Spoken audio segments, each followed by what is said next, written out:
Buonasera e benvenuti a questa edizione di TG Sicilia. Vediamo insieme le principali notizie.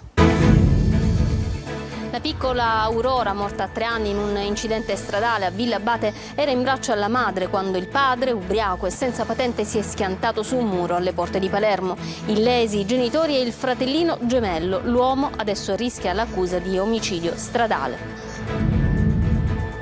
Etna, nuova eruzione lampo dal cratere Voragine con una colonna di cenere alta 9 km ricaduta nella zona tra Giarre e Acireale. Continua l'attività dello Stromboli. Vacanze della porta accanto. Sono tantissimi i siciliani che preferiscono trascorrere le ferie alla scoperta del mare e delle spiagge più belli dell'isola. Non solo mare, ma anche città d'arte, cultura e, perché no, shopping. La Sicilia offre tanto ai turisti e a Catania l'anfiteatro di Piazza Stesicoro, da poco riaperto, affascina tutti. Sul fronte viabilità arrivano buone notizie dalla A18, chiuso il cantiere tra le uscite di Acireale e Giarre in direzione Messina, traffico più scorrevole per gli automobilisti e turisti diretti nelle località di villeggiatura. I pupi nella Valle dei Templi, ad Agrigento, esposizione museo dei Paladini, ispirata ai maestri della scuola palermitana. Calciomercato, a Palermo arriva all'esterno Pierozzi, dalla Fiorentina al Catania piacciono i centrocampisti Sonas e Verna del Catanzaro.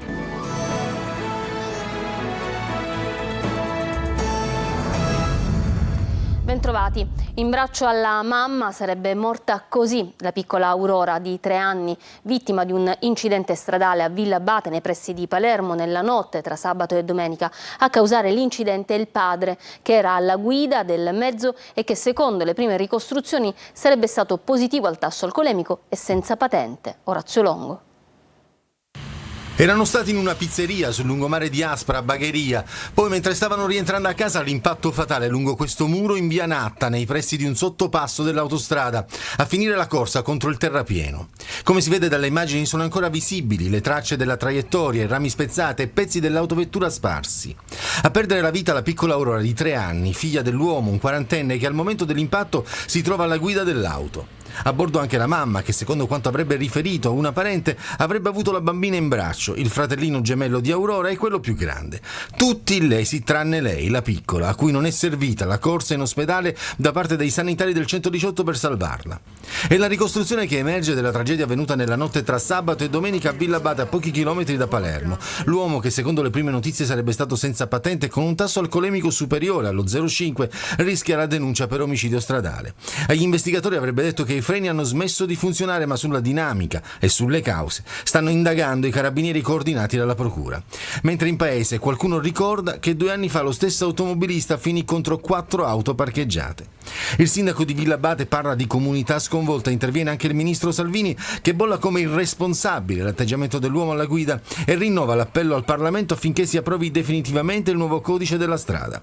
Secondo il bilancio dell'Osservatorio dell'Associazione Sostenitori e Amici della Polizia Stradale, che chiede il ritorno al reato penale per la guida senza patente, si tratta della 12ª piccola vittima della strada nel 2024 a causa di comportamenti gravissimi che meritano provvedimenti straordinari.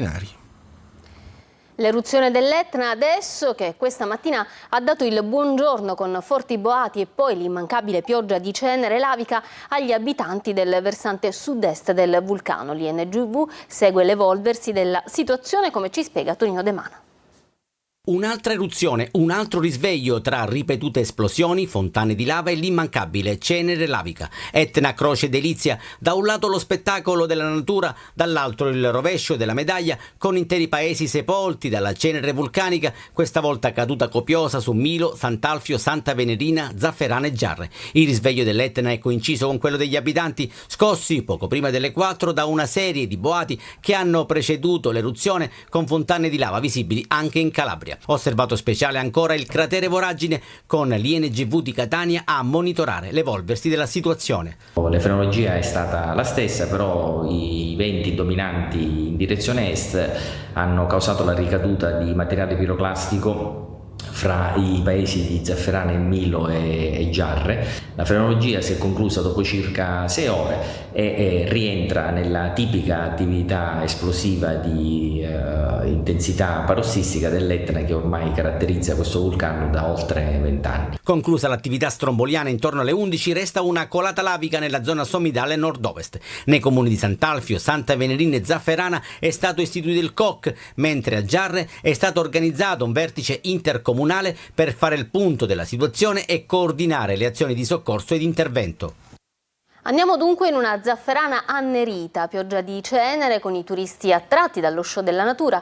C'è chi se la porterà come souvenir, mentre cittadini e amministrazione comunale sono costretti a fronteggiare la ciclica emergenza rinviata data da destinarsi la cronoscalata Giarre-Milo. Ancora Tonino De Mano.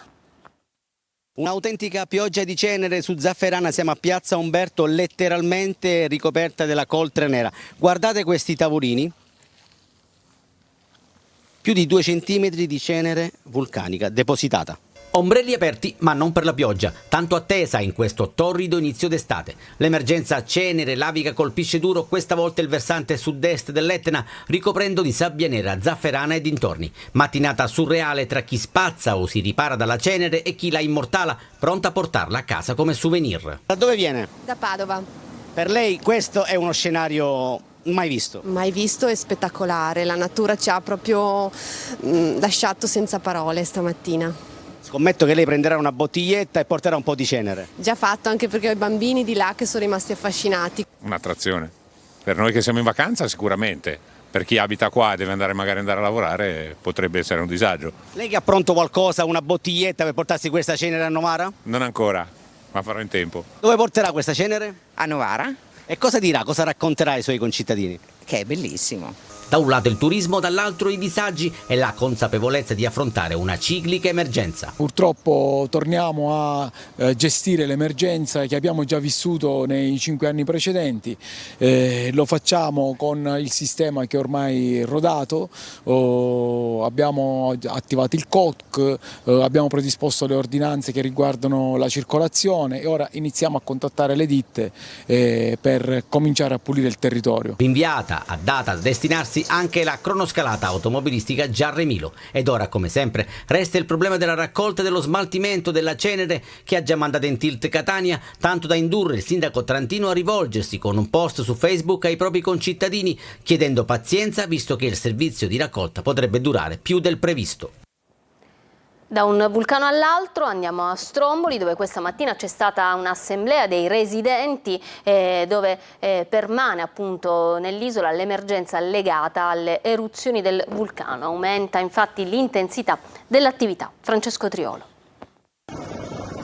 Si intensifica l'attività effusiva sullo Stromboli con un delta lavico che si è venuto a creare sulla costa. Sono queste le novità che ha evidenziato l'Istituto Nazionale di Geofisica e Vulcanologia attraverso il suo personale sul campo. Una intensificazione dell'attività effusiva sulla sciara del fuoco prodotta da 2 bocche alla quota di 85 metri sul livello del mare e che la colata ben alimentata raggiungendo la linea di costa ha formato un piccolo delta lavico attualmente in espansione. Il flusso lavico venendo a contatto con l'acqua del mare provoca la formazione di una nube di vapore e si continua ad osservare anche il rotolamento di blocchi lavici incandescenti che cadendo in mare provocano piccole esplosioni e oscillazioni nella superficie dell'acqua. Proprio per questo il comune di Lipari da ieri ha interdetto le spiagge più prossime alla sciara del fuoco e quelle per le quali i tempi di allontanamento in caso di attivazione delle sirene siano troppo lunghi, come ad esempio la spiaggia lunga e le calette nell'area di Piscità.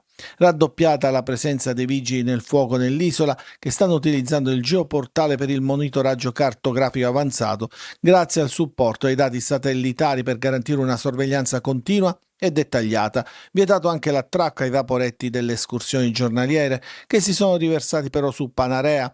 3.000 turisti e 15 vaporetti sono arrivati solo ieri in poche ore, provocando la rabbia degli isolani. Intanto questa mattina si è tenuta un'assemblea nella chiesa di San Vincenzo. L'INGV ha spiegato la genesi, lo sviluppo e lo stato dell'arte del fenomeno vulcanico in corso. Presente anche il sindaco Riccardo Gullo. Si è cercato di analizzare la situazione. Il sindaco ha anche paventato l'ipotesi di possibili dimissioni dalla carica di commissario per l'emergenza.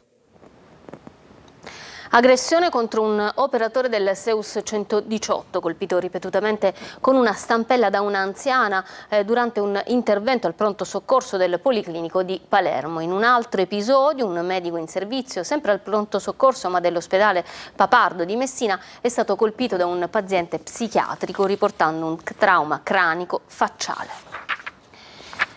Ed è in coma, ma non si può iniziare l'osservazione per morte cerebrale perché il 17enne picchiato giovedì scorso in via Macheda, Palermo, non ha documenti e non è stato ancora identificato. Il giovane di origini nordafricane, probabilmente giunto in Sicilia dalla Tunisia su un barcone, è stato pestato quando era insieme ad un gruppo di migranti che ha avuto contrasti con un venditore ambulante tra via Macheda e via Fiume.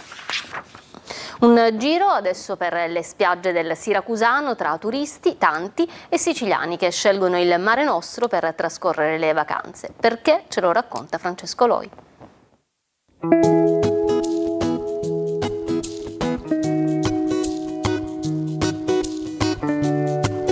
Voi per le ferie avete scelto la Sicilia dalla Sicilia.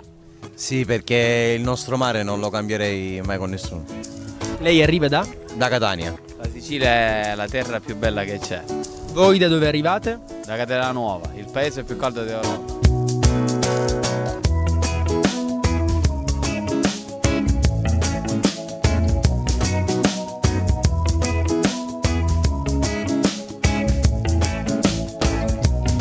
Ma cosa vi ha colpito di più della Sicilia? In realtà siamo appena arrivati, quindi ancora adesso non glielo so dire. Lo scopriremo. Abbiamo una settimanina ancora. Volevamo vedere il mare e volevamo scoprire la Sicilia. Sotto l'ombrellone ci si rilassa e lo fa sia chi è già in vacanza sia chi è rimasto a casa. Dove andrete in vacanza? A Favignana. Fine. Quindi resterete in Sicilia? Sì, in Sicilia. Il mare della Sicilia è bellissimo. Facciamo una settimana del Ferragosto a Milazzo con la famiglia. Andrò in vacanza a Lampedusa, isola siciliana, bellissima. Dove pensa di andare? Lampedusa. Tra le mete preferite dagli italiani secondo JetCoast, nella top 10 ci sono Lampedusa, San Vito Lo Capo e Favignana. Anche Catania affascina i turisti, tra l'anfiteatro nero tornato fruibile da pochi giorni e il pienone nelle vie dello shopping animate dai saldi. Desiree Ferlito. 78 anni mai, la prima volta. Catania si ritrova tra turisti e cittadini a scoprire la città. L'anfiteatro romano di Piazza Stesicolo riapre le sue porte dopo diversi anni di chiusura e in questa prima domenica di apertura con ingresso promozionale a €3 è tanta la gente che ha preferito la Catania sotterranea a una giornata al mare. Una cosa da visitare, da fare, da buon catanese era da visitare. Un esempio unico al mondo, l'anfiteatro romano di Catania, realizzato in pietra lavica e per questo definito il Colosseo Nero. Con i suoi leggendari sotterranei è tornato a incantare i visitatori, riaperti anche scorci finora interdetti dell'arena capace di ospitare 15.000 spettatori. Molto bello, secondo me è una cosa veramente interessante poter visitare, la storia della nostra città, visitare questi luoghi finalmente aperti al pubblico. E in una Catania più bella che mai, tra storia e cultura, c'è chi si dedica allo shopping nel secondo giorno di saldi estivi. Devo dire sta andando molto bene, c'è tanta gente, anche turismo, quindi non solo italiani ma per lo più stranieri. Ha trovato la giusta occasione? Sì, certamente. Ha riscontrato la convenienza rispetto? Sì, senza dubbio, sì, l'ho riscontrata. Cosa hai trovato? Creme solari, poi shampoo, balsamo e creme viso. Acquisterai qualcos'altro? Pensi? Stavo guardando di là se trovavo qualcosa da scout, sto guardando in giro, sì. Partenza positiva per la stagione, esercenti in festa, clienti a caccia di occasioni. Domenica di tregua sulla A18 dove improvvisamente non ci sono più restringimenti della carreggiata nel tratto tra Acireale e Giarre che per settimane hanno causato chilometri di fila e snervanti attese per migliaia di automobilisti, soprattutto nel weekend. Ieri il Codacons ha diffidato il CAS per le code infinite e mancato rispetto delle norme di sicurezza. Emanuela Corsi.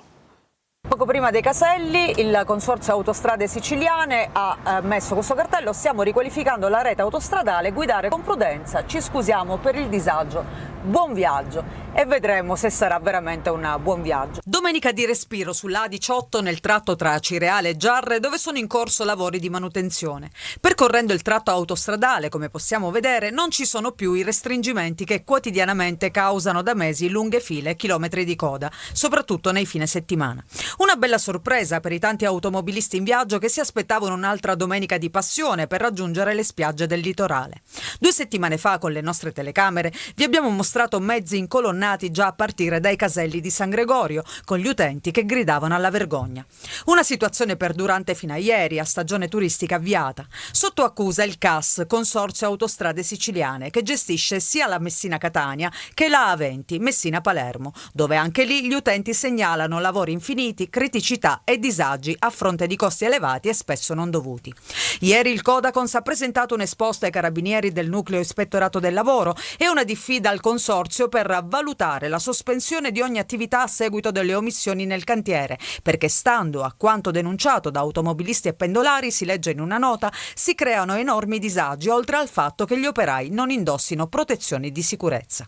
I lavori sulla A18, che ricordiamo si protraggono da mesi, riguardano la sostituzione dei guardrail.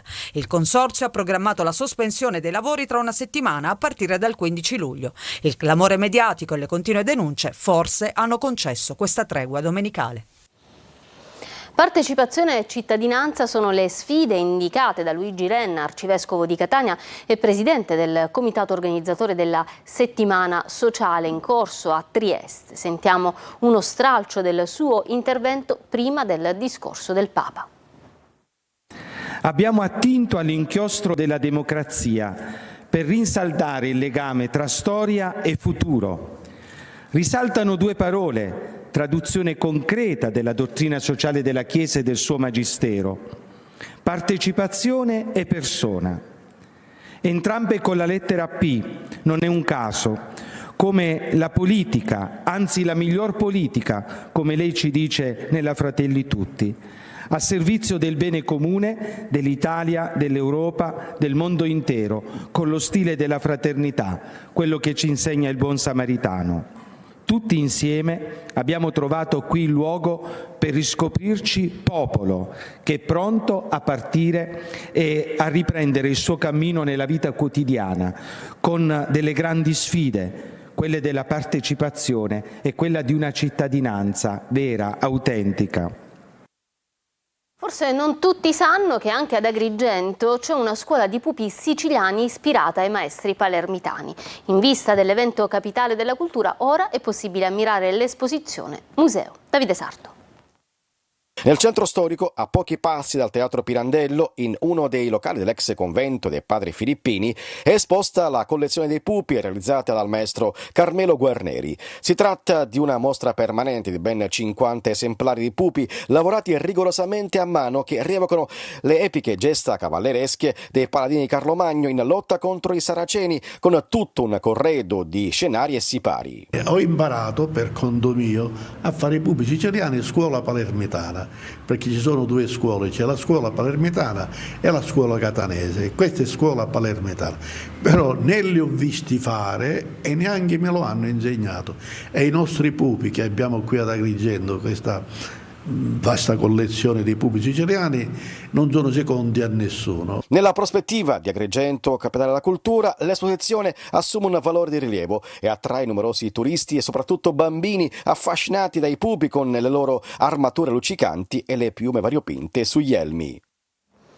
La città di Scicli diventa un francobollo di poste italiane. Fa parte della serie tematica Il patrimonio naturale e paesaggistico dedicata ai borghi d'Italia. Sentiamo Veronica Barbarino. Poste Italiane comunica che oggi il Ministero delle Imprese del Made in Italy emette francobollo dedicato alla città di Scicli. Annulliamo un francobollo facendolo vivere. Scicli in un francobollo, icona per collezionisti. Il prestigioso riconoscimento ha ottenuto tramite le mani del sindaco e dei rappresentanti del Ministero delle Imprese, del Made in Italy, della Zecca e di Poste Italiane l'annullo filatelico nel primo giorno di emissione. 250.000 copie in tutto per il francobollo ordinario appartenente alla serie tematica Il patrimonio naturale e paesaggistico, dedicato ai borghi d'Italia, in cui vengono celebrati anche Pesco Costanzo, Stilo e Codrongianos. Naturalmente il nostro Ministero è stato ben felice di concedere l'autorizzazione a questa serie turistica per uno dei borghi più belli del nostro paese, che è Scicli. Il francobollo, realizzato grazie a una foto donata da Luigi Nifosi, ritrae il Colle di San Matteo, immagine simbolo della città iblea, il cui centro storico è stato dichiarato nel 2002 patrimonio dell'umanità da parte dell'UNESCO. San Matteo, che è l'emblema della nostra città, chiunque arriva, chiaramente la prima immagine va a guardare è quella. Ora averla anche su un francobollo è una cosa importantissima. In tanti hanno acquistato le prime copie con annullo primo giorno in tariffa B, come souvenir ricordo della vacanza, per arricchire la propria collezione o sperando in una futura acquisizione di valore. Adesso ci fermiamo per una pausa, tra poco torniamo con lo sport e il calciomercato.